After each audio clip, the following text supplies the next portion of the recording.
Nah, inilah inti pembahasan kita yang akan kita turunkan. Saya ingin fokuskan betul pada apa yang akan saya terangkan saat ini. Jadi yang barusan muqaddimah ya.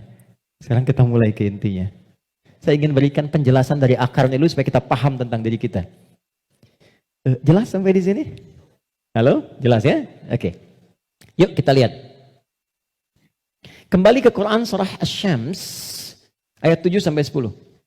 Wa nafsin wa ma sawwaha, dan demi jiwa nafas yang telah aku sempurnakan, kata Allah penciptaannya. Fa'alhamaha fujuraha wa taqwaha. Maka diilhamkan pada nafas ini ada dua yang seakan berlawanan, yaitu fujur dengan bawaan ini dan takwa sifat baik. Sekarang lihat rumusnya. Qad aflaha man zakkaha. Qad, saya berikan gramatikal bahasa Arabnya dulu.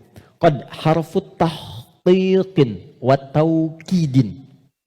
Huruf tahqiq yang menjamin sesuatu. Taukid yang menegaskan satu hukum.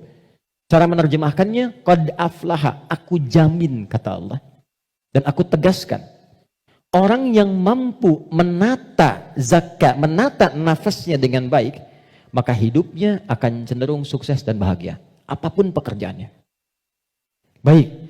Kalau Anda buka terjemahan, zakka itu diterjemahkan dengan menyucikannya. Qad aflaha man zakkaha. Ini kuncinya. Jadi kalau kita ingin menata qalbu, menata nafas, maka caranya dengan zakka. Zakka menyuci. Saya tanya ke akhwat ya, teman-teman. Kalau menyuci itu, membuang bajunya atau kotorannya? Oke. Saya tanya ke teman-temannya ikhwan yang pria. Sekali lagi saya pastikan. Menyuci itu membuang bendanya atau menghilangkan kotorannya? Kotorannya. Baik. Sekarang saya tanya pada semuanya. Kalau tidak kotor, mungkin nggak dicuci? Huh? Halo? Kalau tidak kotor, mungkin nggak dicuci? Baik. Baik. Sekali lagi, yang ketiga, yang terakhir. Jadi adanya kotor itu untuk menunjukkan yang bersih atau untuk mengotori pakaiannya? Ayo, bingung sekalian gak apa-apa. Manfaat kotor itu, kotor, untuk menunjukkan yang bersih atau untuk mengotori pakaiannya? Bukan, yang mengotori itu andanya, gitu kan? Kotor itu diciptakan untuk mendapatkan bersihnya. Sebab kalau nggak ada kotor, nggak akan ketahuan bersihnya. Anda nggak mungkin nyuci kalau nggak ada kotoran, nggak ada kerjaan. Tapi supaya ketahuan itu bersih, ditampakkan yang kotornya. Kan harus ada pembanding. Dari mana taunya orang itu baik? Kalau ada yang buruknya, bisa dibandingkan. Tahu dari mana dia jujur? Kalau ada bohongnya. Tahu dari mana bersih? Kalau ada kotornya.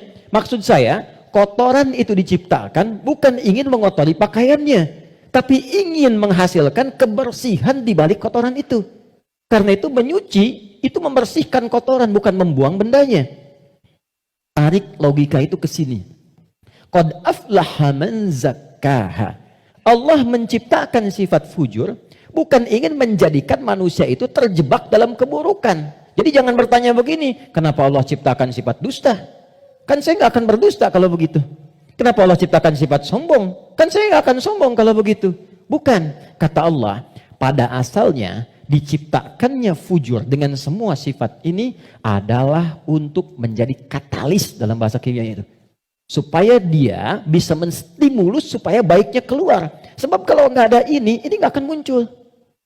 Contoh, bisa nggak ada sabar kalau nggak ada marah? Antum pulang ke rumah, ketemu istri, tiba-tiba nyampe rumah, istri bilang, "Pak, sabar ya Pak, sabar," gitu. Padahal nggak ada hujan, nggak ada angin, nggak ada apa-apa. Kira-kira respon antum gimana? Sayang, kamu sehat? Kan? Nggak mungkin kan? Ada amarah, pim. Mau marah nih, sabar aja, sabar, nggak usah dibalas. Nah, kapan ada sabar kalau ada pemicunya?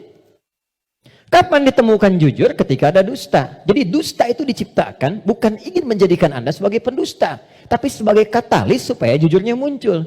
Sabar diciptakan dan marah diciptakan untuk supaya yang baiknya muncul. Sebab kalau nggak ada marah, sabarnya nggak akan naik. Paham nggak sampai di sini?